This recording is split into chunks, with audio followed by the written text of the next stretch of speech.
Tornou, pois, a entrar Pilatos no pretório e chamou a Jesus e disse-lhe: Tu és o rei dos judeus? O meu reino não é deste mundo. Se o meu reino fosse deste mundo, certo que os meus ministros haviam de pelejar para que eu não fosse entregue aos judeus. Mas por agora, o meu reino não é daqui. Disse-lhe então Pilatos: Logo, tu és rei. Tu dizes que eu sou rei.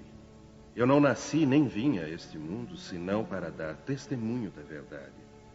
Todo aquele que é da verdade ouve a minha voz. A vida futura. Por estas palavras, Jesus se refere claramente à vida futura que ele apresenta em todas as circunstâncias como o fim a que se destina a humanidade e como devendo ser o objeto das principais preocupações do homem na Terra. Todas as suas máximas se referem a esse grande princípio. Sem a vida futura, com efeito, a maior parte dos seus preceitos de moral não teriam nenhuma razão de ser. É por isso que os que não creem na vida futura, pensando que ele apenas falava da vida presente, não os compreendem ou os acham pueris. Esse dogma pode ser considerado, portanto, como o ponto central do ensinamento do Cristo. Eis porque está colocado entre os primeiros no início desta obra, pois deve ser a meta de todos os homens. Só ele pode justificar os absurdos da vida terrestre e harmonizar-se com a justiça de Deus. Os judeus tinham ideias muito imprecisas sobre a vida futura. Acreditavam nos anjos, que consideravam como os seres privilegiados da criação, mas não sabiam que os homens, um dia, pudessem tornar-se anjos e participar da felicidade angélica.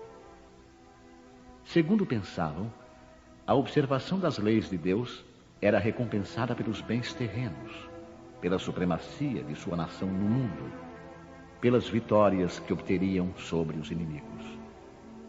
As calamidades públicas e as derrotas eram os castigos da desobediência. Moisés o confirmou ao dizer essas coisas ainda mais fortemente a um povo ignorante de pastores que precisava ser tocado antes de tudo pelos interesses deste mundo. Mais tarde, Jesus veio lhes revelar que existe outro mundo, onde a justiça de Deus se realiza. É esse mundo que ele promete aos que observam os mandamentos de Deus. É nele que os bons são recompensados. Esse mundo é o seu reino, no qual se encontra em toda a sua glória e para o qual voltará ao deixar a terra. Jesus, entretanto, conformando o seu ensino ao estado dos homens da época, evitou de lhes dar o esclarecimento completo, que os deslumbraria em vez de iluminar, porque eles não o teriam compreendido. Ele se limitou a colocar, de certo modo, a vida futura como um princípio, uma lei da natureza a qual ninguém pode escapar. Todo cristão, portanto, crê forçosamente na vida futura. Mas a ideia que muitos fazem dela é vaga, incompleta e, por isso mesmo, falsa em muitos pontos. Para grande número, é apenas uma crença, sem nenhuma certeza decisiva. E daí as dúvidas e até mesmo a incredulidade. O Espiritismo veio completar, nesse ponto, como em muitos outros, o ensinamento do Cristo, quando os homens se mostraram maduros para compreender a verdade. Com o Espiritismo, a vida futura não é mais simples artigo de fé, ou simples hipótese.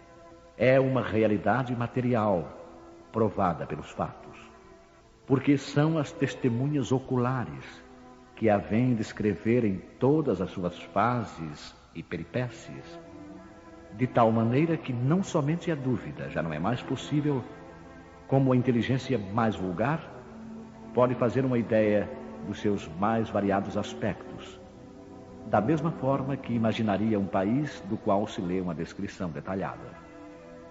Ora, esta descrição da vida futura é de tal maneira circunstanciada, são tão racionais as condições da existência feliz ou infeliz dos que nela se encontram, que acabamos por concordar que não podia ser de outra maneira, e que ela bem representa a verdadeira justiça de Deus.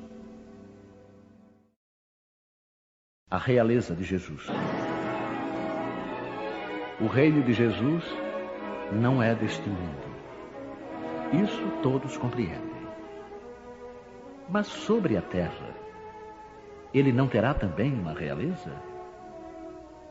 O título de rei nem sempre exige o exercício do poder temporal.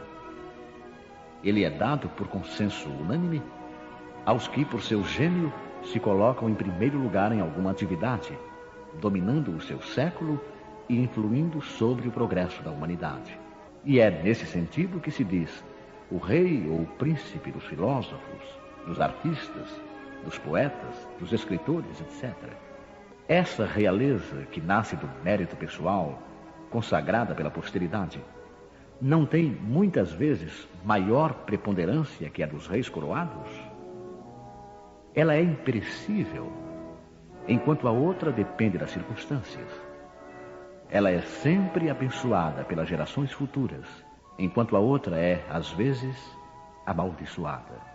A realeza terrena acaba com a vida, mas a realeza moral continua a imperar, sobretudo depois da morte.